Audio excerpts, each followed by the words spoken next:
Hola, buenas noches. Hoy estamos aquí reunidos para conmemorar la Primavera Negra, los 8 años de la Primavera Negra del 2003, en la que 75 opositores se lo llevaron en menos de 72 horas, de los cuales hay como 40 aquí felizmente esta noche. Y esos días fueron muy difíciles, pero aquí todo el mundo, yo creo que todo el mundo tiene su anécdota y su sufrimiento. Entonces, bueno, sin más, yo le voy a ceder la palabra a Víctor Rolando Arroyo.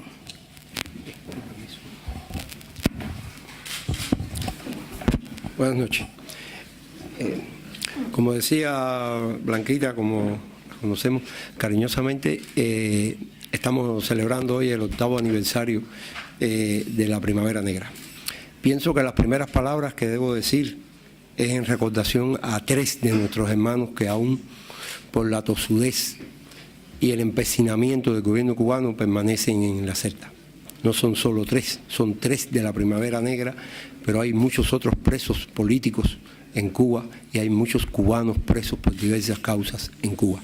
También pienso que en estos momentos debemos recordar a aquellos familiares de los participantes o personas que estuvieron involucradas en la Primavera Negra, en la Primavera Negra que han fallecido, uno de nuestros hermanos y algunos familiares de ellos. Para ellos, nuestro eterno recuerdo.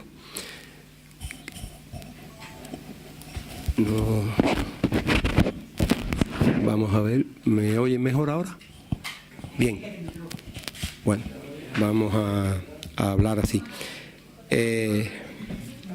Bien, continuando. Es decir, la situación de la Primavera Negra hoy, como decía Blanca, vuelvo a repetir, todos tenemos anécdotas, muchas anécdotas, y por cierto nada agradables.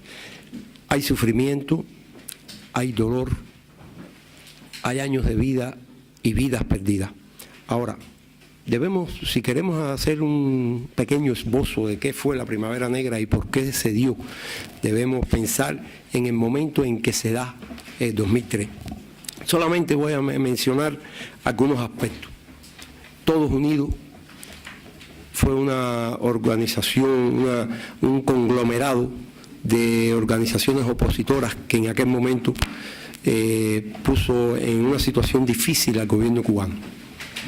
Para muchos, pienso que para la mayoría de los que están aquí, esas 2 palabras, Todos Unidos, trae un recuerdo sin lugar a dudas, porque fue un momento que se vivió y que agrupó a cerca de 300 y tantas agrupaciones o organizaciones de la oposición en Cuba.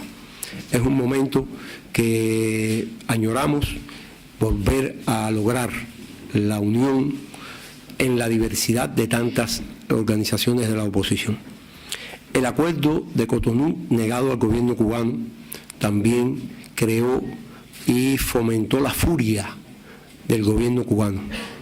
Y algo muy discutido, pero que no podemos obviar, que fue el proyecto Varela con aquella visita del expresidente norteamericano Jimmy Carter. O sea, faltan muchos aspectos que mencionar, pero pienso que en estos 4 que he mencionado están los pilares fundamentales de por qué se da la Primavera Negra. Y, lógicamente, esta Primavera Negra se habla de más de 300 detenidos y ante el rechazo internacional no quedó al gobierno cubano que por lo menos dejar 75 detenidos. Ahora, nos preguntamos por qué estamos hoy aquí. Estamos aquí porque en Cuba no hay transición. En Cuba ha habido una sustitución de poderes tras este proceso. Se habla de la excarcelación y el destierro de muchos presos y algunos sectores políticos, algunas figuras políticas intentan dar a entender que en Cuba hay una transición o se ha iniciado una transición. Sencillamente basta leer las páginas no solo de la prensa independiente, de la oposición.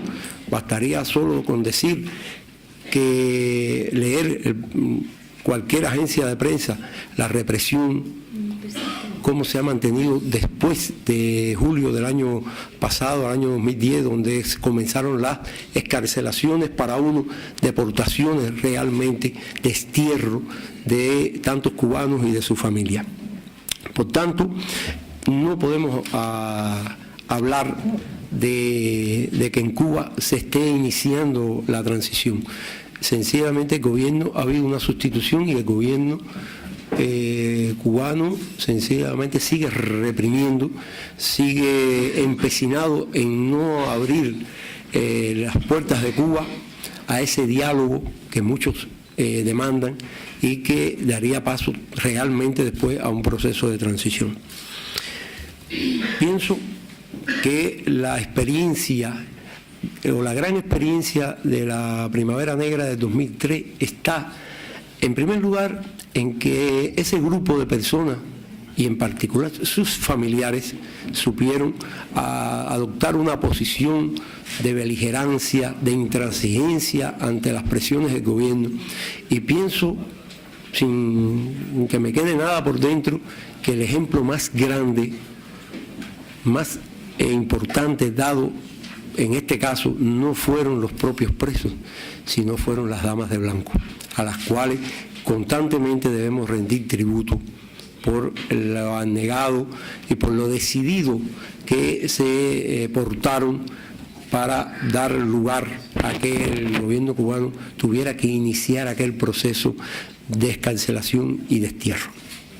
Los presos que fuimos disgregados por toda Cuba, enfrentamos infinidad de maltratos, de presiones, de situaciones difíciles, pero teníamos un gran sostén, y es sencillamente nuestras esposas, nuestras madres, nuestras hijas, nuestras hermanas, otros familiares, pero unidas en las damas de blanco. Nuestro apóstol José Martí en un momento dijo que toda obra que llevara en sí el esfuerzo de la mujer era una obra ganada con antelación. Pero también quiero agradecer a tantas organizaciones, asociaciones, instituciones, gobiernos y personas de forma individual que durante estos 8 años han incrementado todo su trabajo en pos de la libertad y la denuncia de todo lo que ha ocurrido en Cuba tras aquella Primavera Negra. No debemos tampoco olvidar a los que nos precedieron, a los que han muerto fusilados, a los que han muerto en el estrecho de la Florida, los que han sido asesinados por la represión del gobierno, como el caso de Orlando Zapata Tamayo, y tampoco olvidar al premio Saharo, a Fariña, que con su dedicación, con su desinterés y con su momento histórico que vivió, supo dar un importante impulso a que el mundo conociera y valorara lo que está pasando en Cuba. Muchas gracias.